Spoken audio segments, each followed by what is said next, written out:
Always fresh, every day. You're watching FastLaneDaily. Acura and Aston Martin give birth to LMP1 race cars. Cadillac and Honda say goodbye to a couple of old standbys. A goat is sent up the river for carjacking. Okay. And a new Jaguar supercar is in the rumor mill once again. But is it really that super? Well, you know what? We'll find out. I'm Alex Gazella, and you're watching FastLaneDaily.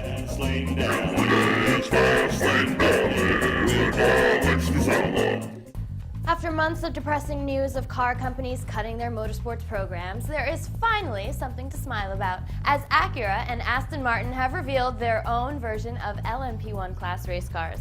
Acura has set its sights on the American Le Mans series, while Aston Martin is looking to repeat the success of the legendary 1959 DBR1, with their new entry aimed at winning the 24 Hours of Le Mans. As a result of entering the new class, Aston Martin has also announced they will not defend its GT1 title this year with their DBR9, but they will continue to support their customer teams.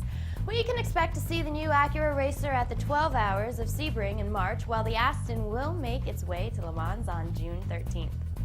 And this week, in a little segment we like to call Dead Cars Walking, two high-performance roadsters get their walking papers. Cadillac today confirmed the Cadillac XLR will be discontinued after 2009. That news comes on the heels of word Honda will end production of its S2000 Roadster by this year. Cadillac introduced the XLR at the 2003 Detroit Motor Show, but despite an updated look for 2009, XLR sales dwindled to 1,250 units in 2008. Honda's S2000 launched in April 1999 as a limited edition model for the company's 50th anniversary. With strong demand, Honda went on to sell 65,000 S2000s in the U.S. by 2008, though just 2,500 of the Roadsters rolled off the lots last year.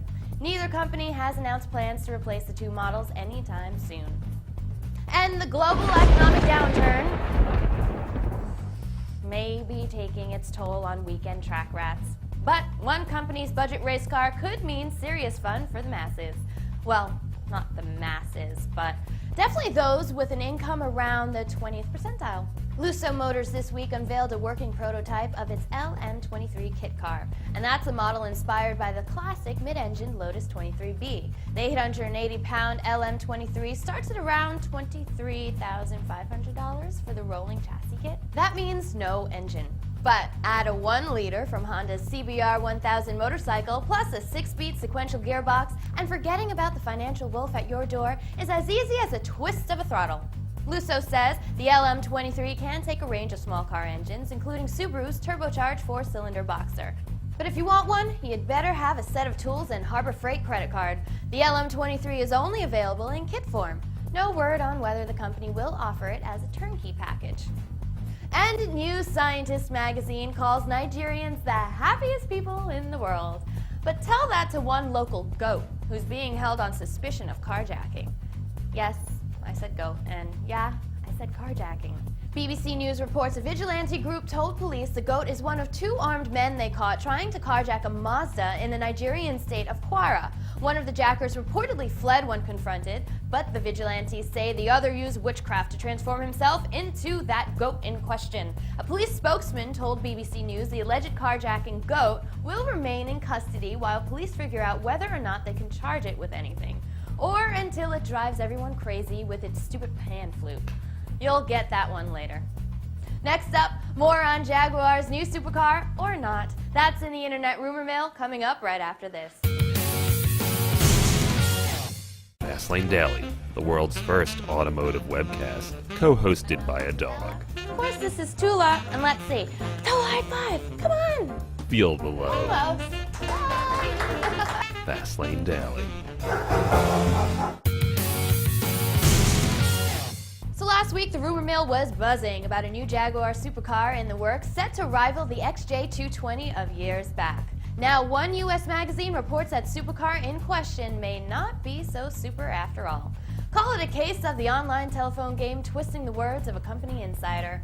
AutoWeek says the more likely story is the upcoming Jaguar XE will be an affordable front-engine sports car, and that means it won't be as much a rival to the Lamborghini Gallardo as new competition for the Porsche Boxster, BMW Z4, and Mercedes-Benz SLK. Jag's feeling is that strategically, it needs a lower price point position in the sports car market to hedge against the global credit crunch. Long-term sales of big-engine sports cars such as the V8-powered XK could contract.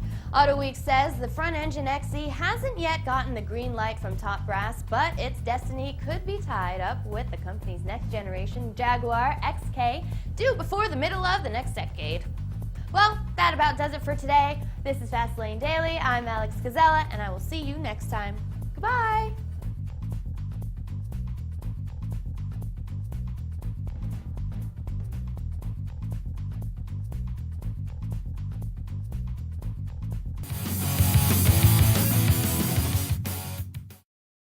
What if I told you that the future of your dreams can be found today, if you know where to look? Join me in amazement as we discover incredible inventions brought to us by science and technology. WePC TV is brought to you by ASUS and Intel. You dream it, ASUS builds it, Intel inside.